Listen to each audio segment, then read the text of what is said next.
Online at consumerqb.com. And we're back. Brandon Rhymes here, Consumer Quarterback Show, Platinum MVP team, Keller Williams Realty. We got Kurt Kennedy in the house, Keller Mortgage. Before we jump into that, I want to let you know about a hot listing that we've got here in Tampa Bay, 2817 Gulf City Road in Ruskin.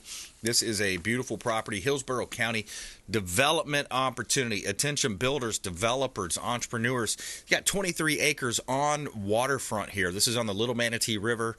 Great opportunity for development.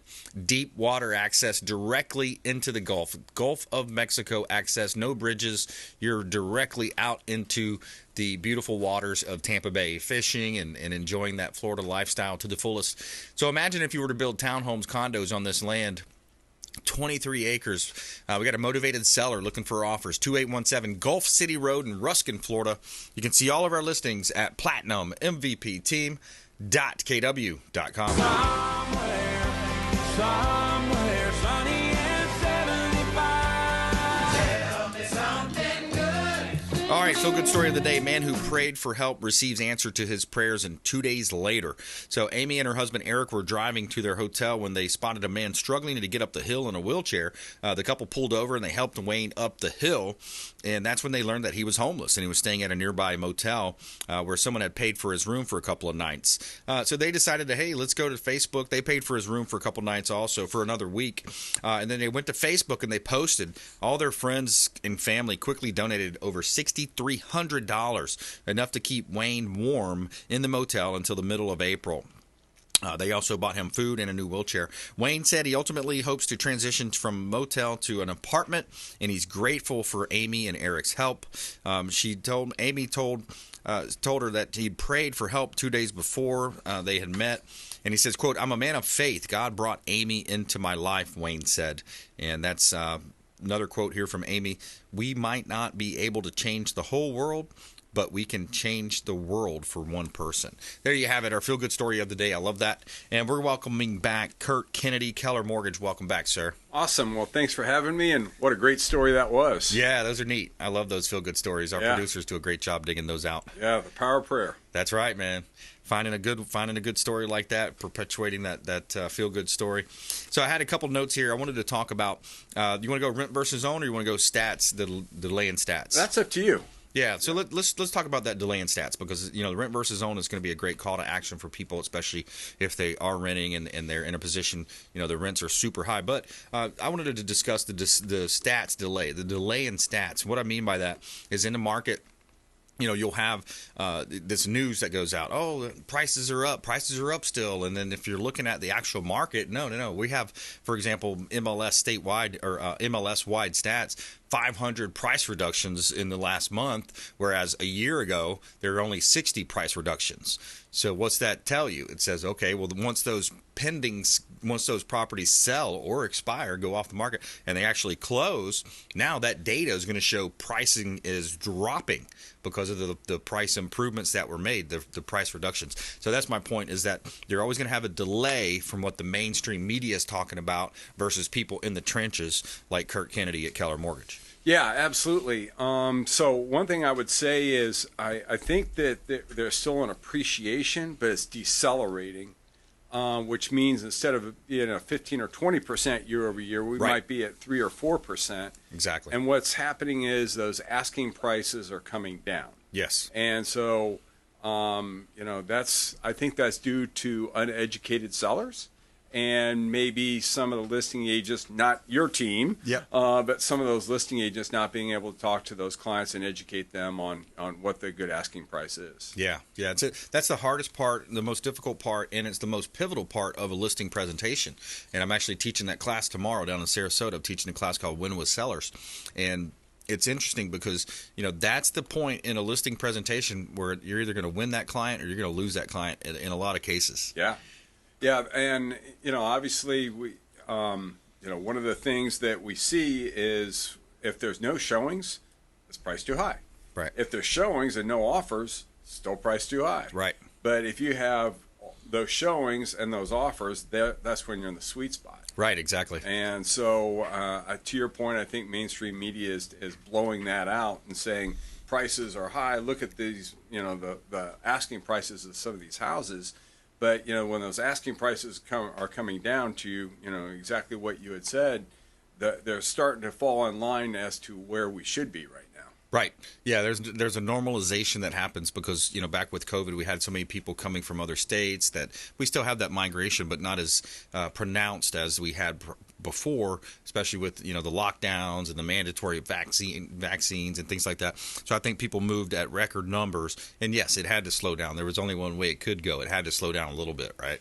Yeah, I think that, I don't think our market, this local market, could sustain that 20% year-over-year appreciation.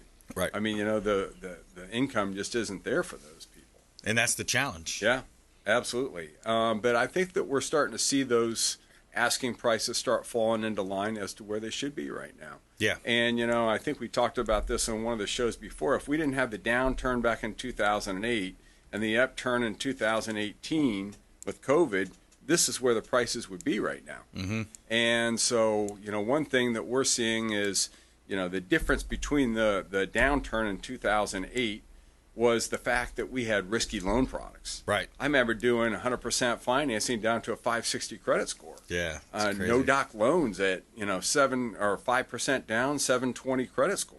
Mm-hmm. You don't have those anymore. The pick-a-pays, those are gone. Yeah, pick-a-pay. So this is that was due to bank-related activities. This is due to COVID-related activities. That's right. And the interest rates falling, and that's when the government started buying mortgage-backed securities, and the rates fell, and that's what caused the stimulation of the economy and overstimulation of the economy. Right. Which was good for you and I. Yeah, and the other point too. By the way, if you just joined us, that's Kurt Kennedy, Keller Mortgage. I'm Brandon Rhymes, and the other thing that people are forgetting or not mentioning as much right now is that we still have low inventory. The inventory levels are still relatively low. And then talk to me about mortgage applications. What are you seeing in mortgage apps? So, beginning, I think the January timeframe was just like a perfect storm. I think that come November, let's say the end of November, realtors start to go on vacation. When those vacations started happening, less applications happened. And not only that, the rates were starting to go up at that point, and the asking prices were still high. So those three things were congruent with each other, and I think that caused the market just to slow down. Yeah. Completely slow down. Yeah. I think since the beginning of January, we've seen an uptick of applications. I've had at least one application across my desk every day for like the last 2 weeks. Nice. So I think we're starting to see those things starting to increase, and hopefully that translates to buyers coming to you. Yeah, absolutely. That's the plan. We'll get them we'll help them find the right home. And then the other thing I think about too when I talk to other realtors too is that, with the consolidation in the market, there's going to be an opportunity. More for sell by owners are going to be coming back to realtors. They're going to be coming to listings, turning into, listings with realtors because it's not as easy to do it as it was, again, 8-12 months ago. This is a skills-based market. Right. It's no longer service. That's right. Now it's skills-based. Yeah. This is where the rubber meets the road, and this is who determines who stays in the market and who isn't. That's right. You got to skill up as a realtor or a mortgage loan officer. If you're not in the top, 20%, you're going to be, part of that 80% that gets out of the business, that 80-20 rule. Let's talk about rent versus own. So renting right now, when you look at rents have gone up and up and up, and they're sticky. I mean, they stay sticky. They stay there when they go up. So if, 2-bedroom, 2-bath, let's just say a 3-2, 2,000 square feet might have rented for $1,800 5 years ago. Now that's going for $2,500 roughly, right? Yeah. So you're seeing that, but the equivalent mortgage is going to be so much less, still affordable than much more affordable than renting. Yeah. So I picked out a home that was on the market, and I don't want to give the address, but Okay. I actually called an appraiser and said, "How much will this rent for?" Yeah. And so they can pull what they call a comparable rent schedule. And in this situation, it rented for $3,100 a month. Wow. And it was a 3-bedroom, 2-bath, 2-car garage in Palm Harbor, $400,000 purchase. Nice. So $3,100 was the rent per month. So what I did is took two different situations, one at 5% down, one at 25% down, and I'll explain why we use 25% rather than 20. Yep. and show you the difference between, what the savings are on each one of those different scenarios. And so at 5% down, which that makes it a $380,000 loan amount, your principal, interest, taxes, and insurance on that were $2,800. Well, if the rent is $3,100, that saves you $300 a month. Mm-hmm. And not only that, what it does is once you start purchasing and building that equity in the house, now it's a savings account. Yeah. And so not only are you recouping the money that you have put down in the form of savings, but also you're building the equity in that house that transfers to savings later on. Yeah, absolutely. You're building up that equity. You got the tax write-offs. You got a place you can call home. You can live, work, and play out of that home. Kurt Kennedy, Keller Mortgage. Find him online. Where do you want people to find you? Best way to find me is Kennedy at kellermortgage.com. Kennedy at kellermortgage.com.